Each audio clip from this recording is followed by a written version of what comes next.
Assalamualaikum warahmatullahi wabarakatuh.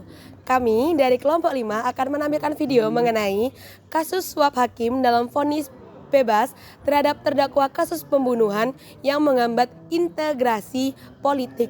Sebelumnya, perkenalkan saya Zalfa Azara dengan NIM akhir 1051 dari Fakultas Pertanian.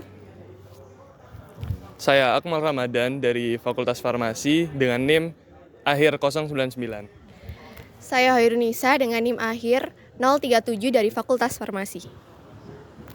Saya Fania Gadani Suara dengan NIM akhir 1164 dari Fakultas Pertanian. Saya Davin Naufal dengan NIM akhir 1122 dari Fakultas Pertanian. Kasus suap yang melibatkan Hakim Pengadilan Negeri Surabaya dan juga Ronald Tanur mengguncang kepercayaan publik. Hakim yang seharusnya menjaga keadilan malah terlibat kasus korupsi. Pertanyaan besar pun muncul. Sejauh mana integrasi politik di negara kita? Dan untuk selanjutnya kami akan membahas masalah ini tentang latar belakang, kemudian hubungan antara integrasi politik dengan kasus suap, kemudian faktor yang mempengaruhi, dampak, dan juga solusi. Nah, dampak dari kasus suap tersebut yang pertama adalah menurunnya kepercayaan masyarakat terhadap publik pengadilan, di mana masyarakat mempercayai bahwa keadilan dapat dibeli dengan kekuasaan dan uang. Yang kedua, dapat menurunkan citra dari lembaga dan hukum negara. Yang ketiga, akan mengecam dari reformasi dan tuntutan para masyarakat terhadap sistem pengadilan yang ada di Indonesia. Hal tersebut akan membuat penguasa yang memiliki kekuasaan dan uang akan semena-mena dalam memberikan keadilan dan tidak akan pernah dapat adil terhadap hukum yang ada di Indonesia, sehingga masyarakat kecil akan sulit mendapatkan keadilan dan masyarakat yang memiliki ekonomi tinggi akan dengan mudah lari dari kasus yang sedang dihadapinya.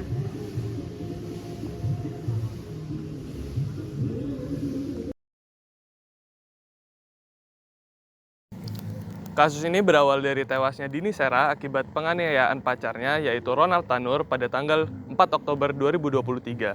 Peristiwa ini terungkap setelah Ronald Tanur melaporkan kematian korban ke Polsek Laskar Santri, namun polisi menemukan kejanggalan di TKP. Investigasi mengungkap bahwa keduanya sempat berkaraoke dan meminum alkohol sebelum bertengkar. Ronald menendang korban hingga terjatuh dan memukul kepalanya dengan botol tequila. Dalam kondisi lemas, korban dibawa ke apartemen sebelum akhirnya dibawa ke rumah sakit, namun nyawanya sudah tidak tertolong lagi.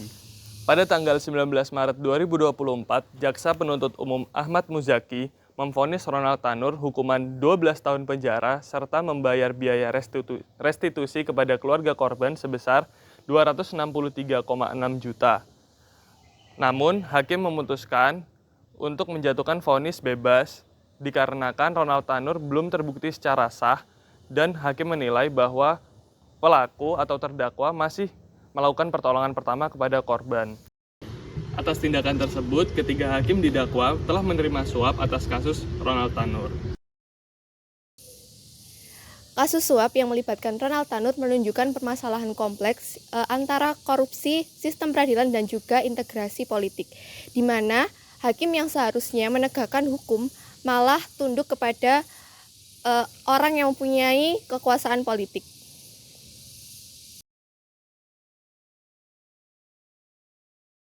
Dalam kasus ini juga terdapat beberapa faktor penyebab, salah satunya rendahnya integritas hakim. Jadi hakim ini kan memiliki peran yang sangat penting dalam menjaga atau menegakkan keadilan. Namun jika mereka sendiri terseret dalam kasus suap yang seperti dalam kasus ini, itu sama saja tindakan mereka ini mencoreng citra nama profesi hakim. Selain itu juga dapat melemahkan atau mengurangi nilai kepercayaan masyarakat terhadap lembaga peradilan tersebut. Kasus suap hakim menunjukkan bahwa integritas di dalam sistem peradilan hukum di Indonesia sedang mengalami krisis.